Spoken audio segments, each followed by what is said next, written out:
The Legend of John Herry. Retold by Heather Lynn Banks. Illustrated by Joel Snyder. The Legend of John Herry. John Herry was born into a family of enslaved people. When he was just a boy, he had to do the work of a full-grown man. He grew so fast that sometimes the pants he put on in the morning were too short by nightfall. Soon he was the biggest man around and the strongest too. When the Civil War ended, black people were no longer enslaved. But life was still hard, because they were not treated as equal citizens. John Herry needed to find a job. Who will hire me? Who will hire me? He wondered. At the time, the railroad companies were hiring workers to build tracks all across America. The work was hard and dangerous, but John Herry was brave and strong. So, like many other black men who had once been enslaved, he went to work on a railroad. John Herry became a steel driver. Every day, he swung a 20-pound hammer over and over again. Another man would hold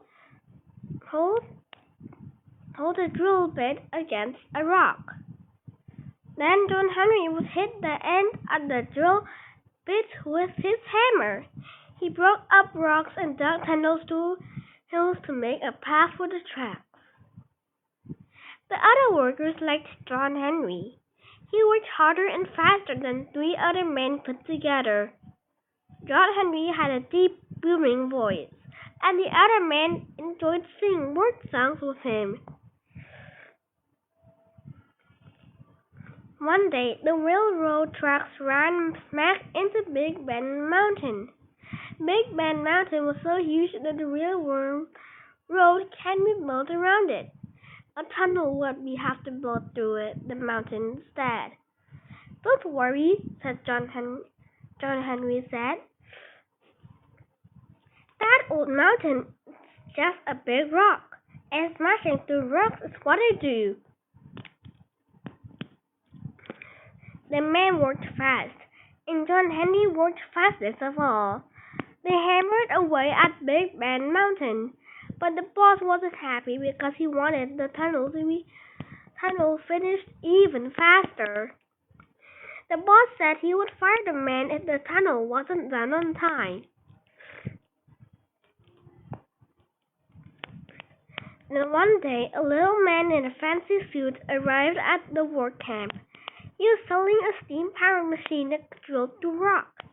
His machine was the size of a locomotive, and it spit fire and smoke into the air. My machine can drill faster than any other workers, the salesman told the boss. Most of the men looked down and shook their heads.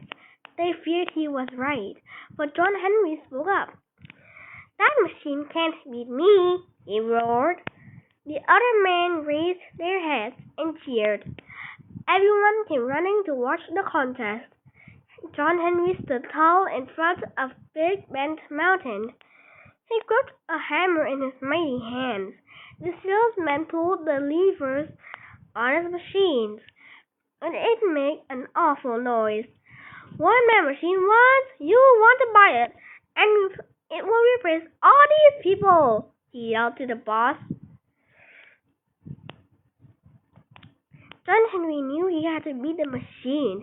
If the machine won, the boss would fire the man and use the machine to drill through Big Bend Mountain. But as John Herry won, the boss wouldn't want the machine. He'd keep paying the men. For the first time in his life, John Herry looked kind of small. Or maybe the machine just looked big. But that didn't scare John Herry. Woo! The whistle blew, and the contest began. John Herry groaned as he swung his hammer into the rock. He heard the machine groan too. "A man is better than a machine," he said under his breath. John Henry swung his hammer as quick as lightning. He put all his strength into breaking through the rock. He pushed ahead of the machine and didn't look back.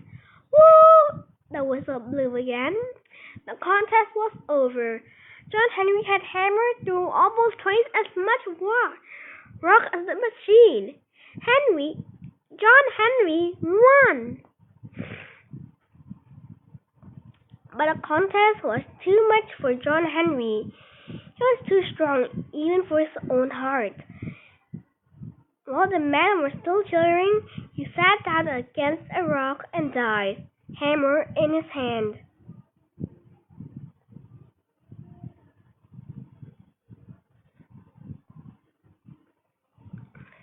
The other workers were sad to lose John Henry. From that day on, they sang a new song as they worked. It was a song about John Henry, the steel driving man.